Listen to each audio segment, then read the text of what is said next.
Alright, so today we got a 1991 Carrera II Cabriolet, or Convertible. This car I have known since day one. Well, actually not quite since day one. It was bought out of Tennessee, I believe, somewhere Midwest part of the country. And with less than 1,000 miles, it saw its way to a dealership that I was working at the time, Don Miguel Porsche in Houston, Texas. And local guy bought it and maintained it. I maintained the car through its early history. Doctor had it, the second owner had it for, probably 3-4 years. When the car went out of warranty, he came to me and he asked me, he said, what can we do to make it better? I said, well, depends how much money you want to spend and what you want to do. And we kind of took the car, gave him a couple different ideas on what we could do and different levels of spending. And as it turns out, he said, go full boat, do it all. So away we went. His only contingency was he wanted it to look stock. And at the time, I wasn't really fond of the green color, but now I love it. It's grown on me, but I've known it since 91. So I guess time has made me love it. But love the car, but didn't really love the color. Now I love the color just the way it is. I'd love to actually own this car. It got passed on from that owner to another owner who, interestingly enough, I ran into years later. And I had seen the car in a parking garage where we both parked.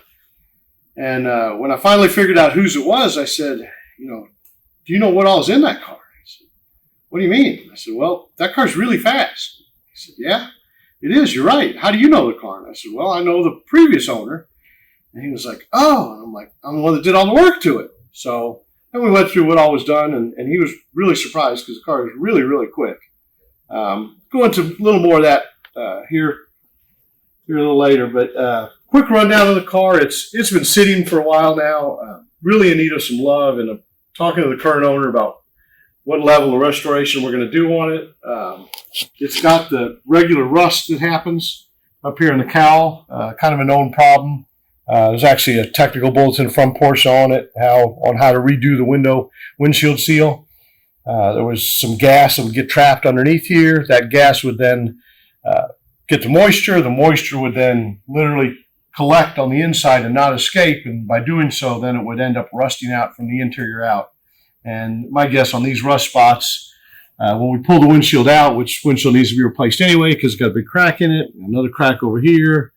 When we do that, we're going to find a good bit more rust underneath there and possibly even into the fender well area since it goes down in here. There's a seam right here that'll collect some rust really pretty easily just because it's just kind of a spot on the car.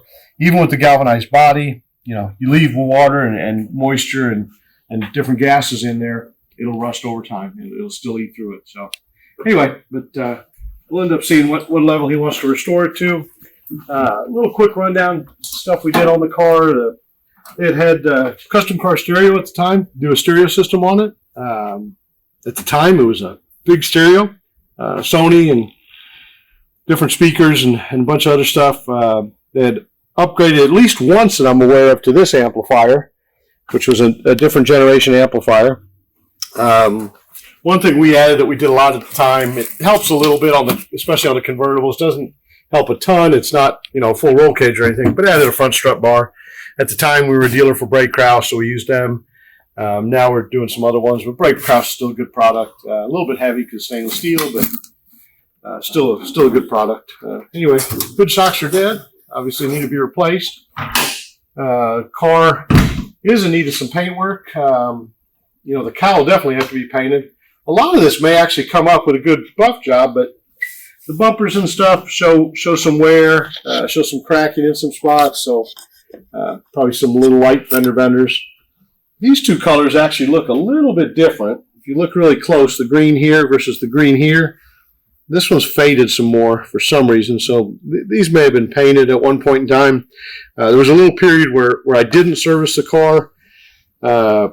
It's possible it was done in that time period. It actually, when I got it this last time, it came with a different license plate frame from another known shop in town that's since gone out of business.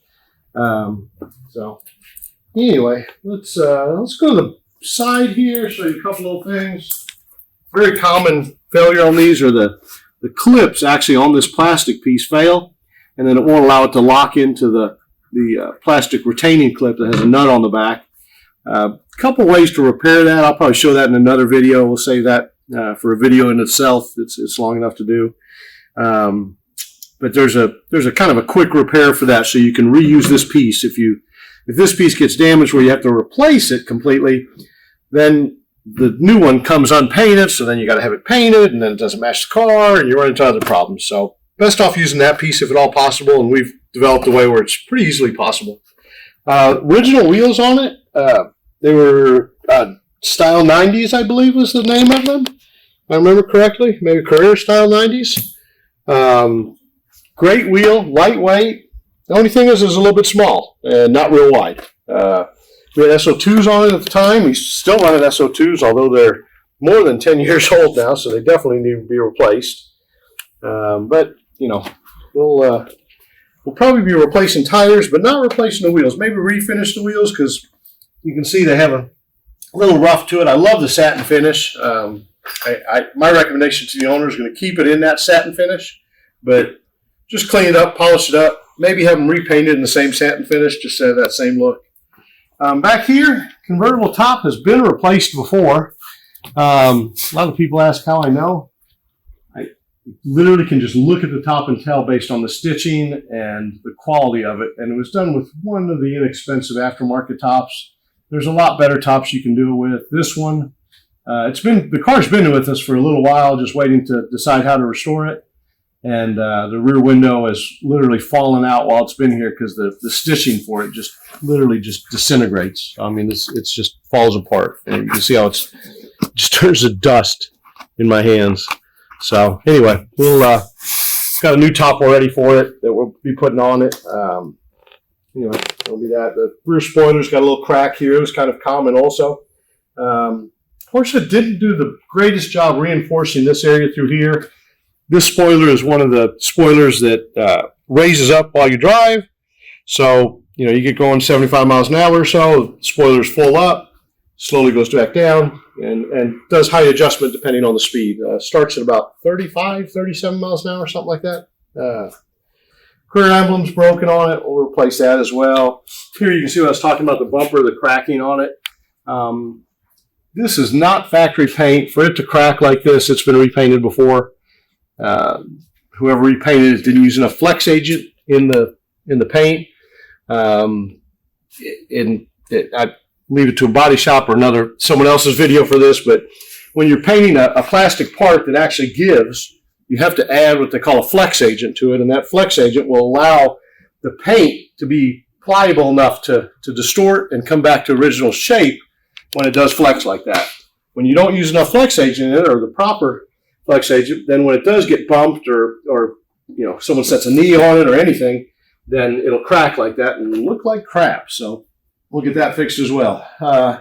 Little telltale sign here that you can kind of see. It's one of the few things you could see on the car. The tri-flow, that's a B&B tri-flow exhaust. So it was one of the upgrades we did to it. But let me get it up in the air and we'll go underneath it and show some of the repairs it needs and some of the modifications it needs. I guess two more things before we go up because we'll catch them quick. Taillights, a little bit cracked, also kind of a commonplace on the older cars. This one is probably one of the worst that I've seen of the cars, but they'll need to be replaced as well. About $1,000 just in parts to replace those three. But we'll get it looking new again and make it pretty and make it deserving of what it should be. So I'm gonna pop the hood real quick, show you underneath there. This is probably my favorite part of the car. Well, driving is my favorite, but this will be second favorite. So we took this engine and originally did a 3.8 liter conversion on it. Right now we've got the idle air valve on it because we're doing some diagnosing with it, but did a 3.8 liter conversion on it. And once again, keeping it looking all stock, with the exception of the mass airflow meter. At the time, Auto Authority was the only one that offered a mass airflow meter. Now we use an FVD airflow meter on it. Basically, it opens up to go from the old style airflow meter that has the barn door that has to open and close, which has a big restriction on it, to go in with a hot film sensor that's wide open all the time. The hot film sensor measures the air going by it and then adjusts the fuel accordingly.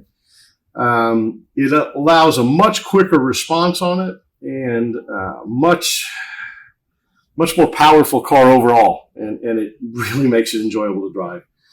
Stayed with the stock intake manifold, did a little bit of a race valve job on it to go along with the 3.8 liter, which worked out really well. With these smaller wheels and the gears in it, this car just pulled really, really hard. All this up here is part of the adjustable spoiler I was talking about. This right here houses the transmission for it, some gears. This is the motor, drives via this cable, and it actually has a wiring harness that sends a signal to the computer. The computer then tells it how high to adjust, and this motor turns this cable, turns these gears, and then adjusts the spoiler up accordingly. So that's how that works. But anyway, stock appearing car, stock AC, stock motor mounts, just 3.8 liter, and good valve job, and different little different engine management with the hot film air mass sensor. So let's go up in the air. We'll fast forward through this so we don't waste your time. So I'll go over the rest. Oh, one more thing real quick. This car, another feature I love on this car. This car came with the sports seats, so it has the really big side bolsters. They are just a pleasure to sit in. It feels like someone's hugging you, like the car is hugging you while you're sitting in it. And it's just a wonderful feeling. The other side is showing some wear. This side obviously hadn't been sat in much, so it's in pretty good shape, a little dusty. But that one, maybe both of them need to be recovered, as well as the carpets showing some wear. The car does have 124,000 miles on it, which is original, and it shows its wear a little bit. But we're going to make this thing new again. Make it real pretty. Let's go up, and we'll show you some more.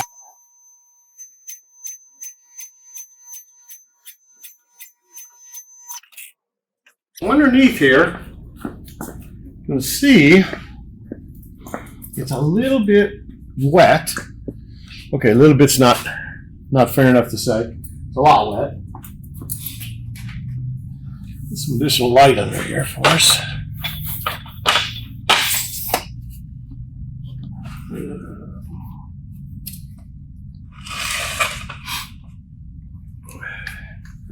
So this motor is leaking in more places than it should be, for sure. Shouldn't be leaking at all.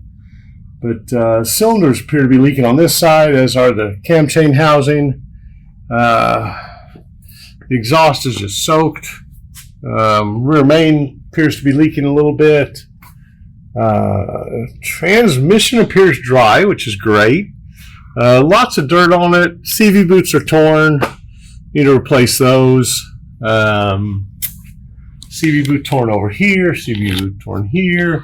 Looks like it's got one good CV boot on it. That's constant velocity joint boot, which come off the axles and actually allow the axles to move up and down and articulate, as well as transfer the power to the wheels. So this car obviously needs, at a minimum, the CV boots replaced, the joints re-greased, inspected, make sure they're okay.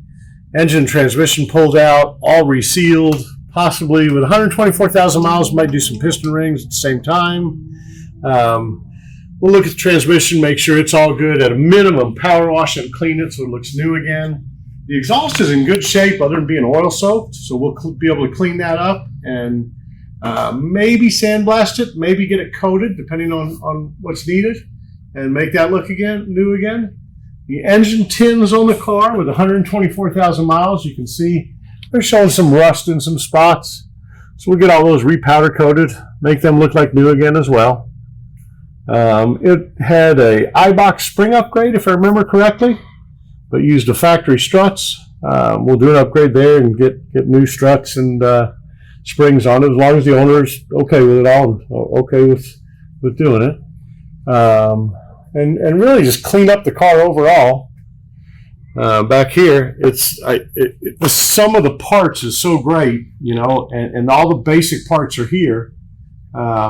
There's no reason to replace a whole lot. It's just a matter of resealing, and unfortunately, it's going to be a lot of labor to do that. and time consuming to do it, but we'll get it done and make this car just the pleasure it originally was to drive. So, and then some. Not much else. It's headers with heat exchangers and single muffler with dual tip exhaust. We had modified this tip over here. You can actually, everybody thinks you got to replace the whole bumper to do this. You really don't. You can buy just this tip, or you can just cut out the existing one. This tip we actually did cut out, so it was not one of the bought ones. We saved a little bit of money in doing that. And if you look close, you can see it doesn't have the seam that the right side does, right there and right here. And it doesn't have the lip that goes back in. But when the car's sitting on the ground, don't even notice it, so it's fine. Other things on the car that we probably need to take care of. Grab a tool here real quick to show you.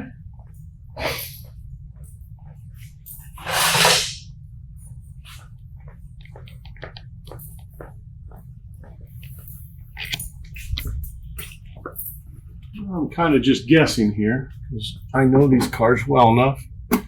Let me see if I can get in here.